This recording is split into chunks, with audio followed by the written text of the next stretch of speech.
పులివెందుల్లో జగన్ గారి పాలన ఎట్లుందన్న? బాగుందండి, బాగుంది. జగన్ రెడ్డి పాలన బాగుంది, అవినాష్ రెడ్డి పాలన బాగుంది. ఈ రోజు ఎన్నో కంపెనీలు వచ్చినాయి. ఈ పొద్దు పశువు సంబంధించిన దాంతో ఓపెన్ చేసినాడు, అది పశువులకు సంబంధించినది. ఈ పొద్దు పాడి పంటలన్నీ సురక్షితంగా బ్రహ్మాండంగా ఉన్నాయి. పొద్దు ఆదిత్య బిల్లా ఉండాలి. ఆదిత్య బిల్లాలో ఈ పొద్దు 2000 మంది వర్కర్స్, దానికి వర్కర్స్ ఎంప్లాయీస్ 2000 మందికి ఎంప్లాయీస్ జీవనోపాధి కల్పిస్తారు.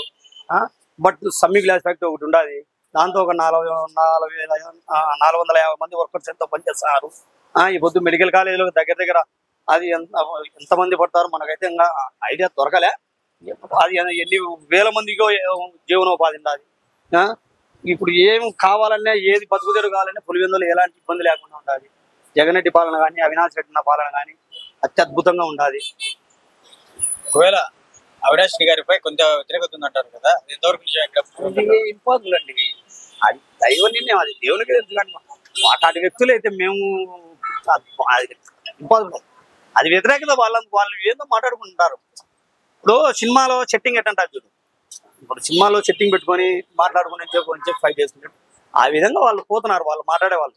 మనం వాళ్ళ పేర్లు వద్దు, వాళ్ళు మాట్లాడేవాళ్ళు. వాళ్ళు అవినాష్ రెడ్డి అన్న రాజకీయ పరంగా మహానుభావుడు, దేవుడు.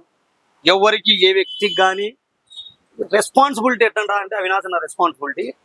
నువ్వు ఏదన్నా ఒకటి చెప్పిండు, అప్పుడు నీకు చెప్పడు, సాయంకాలానికల్లా నీకు ఫోన్ వస్తుంది, ఇది ఓకే నీకు చేస్తామమ్మా.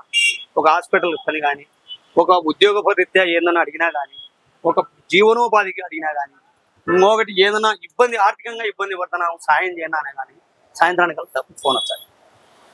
అంత మహానుభావుడు అవినాష్ అన్న. అయితే రాబోయే ఎన్నికల్లో పులివెందుల్లో కానీ కడప జిల్లాలో కానీ అవినాష్ రెడ్డి గారు గెలిపిస్తారా? 4 లక్షలు పై మాటే మెజారిటీ. అవినాష్ రెడ్డి ఖచ్చితంగా. మీ పేరున? పులివెందులో జగన్ గారి పాలన ఎట్లుందన్న? 5 ఏళ్ల కాలంలో ఆయన చేసిన అభివృద్ధి గురించి ఏమన్నా? మంచి పథకాలు, నవరత్నాలు బాగా బ్రహ్మాండంగా చేశారు. ఇక్కడ లోకల్ చూసుకుంటే పులివెందుల్లో ఆయన పరిపాలన గురించి ఏమనుకుంటారు? బ్రహ్మాండంగా చేశాడు. ఆయన లేకపోతే అభివృద్ధి బ్రహ్మాండంగా. ఏది మెడికల్ కాలేజ్ కానీ, ఏదైనా టౌన్ లో కానీ, ఏదైనా పల్లెల్లో రోడ్లు కానీ, డ్రైనేజ్ కానీ బ్రహ్మాండంగా చేశాడు. ఆయన పాలనలో పులివెందులో ఎటువంటి అభివృద్ధి కార్యక్రమాలు జరిగినాయి? ఇక్కడ ఎటువంటి అభివృద్ధి అంటే ఇప్పుడు చుట్టుపక్కల పల్లెల్లో రోడ్లు కూడా వేయించాడు, డ్రైనేజ్ కూడా వేయించాడు. పులివెందుల టౌన్ లో ring road, out ring road బ్రహ్మాండంగా చేశాడు.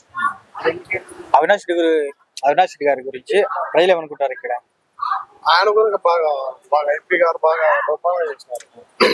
ఇప్పుడు మన కడప జిల్లా వాసి పులివెందుల అవినాష్ రెడ్డి గారు కడప జిల్లాలో ఎంపీగా చేస్తున్నారు.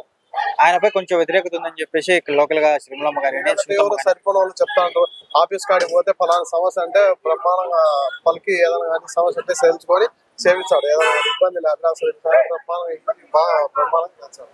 నియోజకవర్గంలో ప్రజలకు అందుబాటులో ఉంటారా? ఎల్లప్పుడూ ఎప్పటికీ 24 గంటలు ఉంటాడు. ఎప్పటికీ బ్రహ్మాండంగా పలుకుతాడు, చేస్తాడు. ఆయన పాలన గురించి ఏమని చెప్తారు? అవినాష్ రెడ్డి గారి పాలన గురించి ఆయన కూడా బ్రహ్మాండంగా చేస్తాడు. ఏదైనా ఊరి సమస్యలు కానీ, ఎండలు కానీ చేసి పంపించాడు.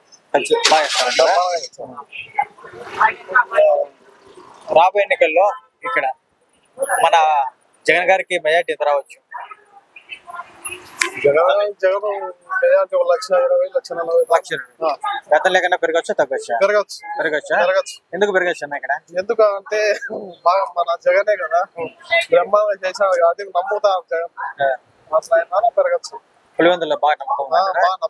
అసలు మన కడప జిల్లాకే నమ్మకం అంటే జగన్. కడప జిల్లాకు అయితే లోకల్ గా ఓవరాల్ గా పులివెందుల్లో వీళ్ళిద్దరికి ఏ విధంగా ఉంది? జగన్ గారికి అవినాష్ రెడ్డి గారికి మంచి పేరే ఉంది. ఇద్దరికి జగన్ సార్ ఉంది, అవినాష్ సార్ ఉంది. మంచి పేరు అయితే ఉంది. బాగా ప్రజలకు కానీ మంచిగా చేస్తారు. బాగా ఇబ్బంది లేకుండా కలుపుతారు. సమస్యలు ఉంటే పరిశీలించి సమస్య లేకుండా చేస్తారు. ఆర్థిక సహాయాలు కూడా చేస్తారు. ఇద్దరికి. ఓకే.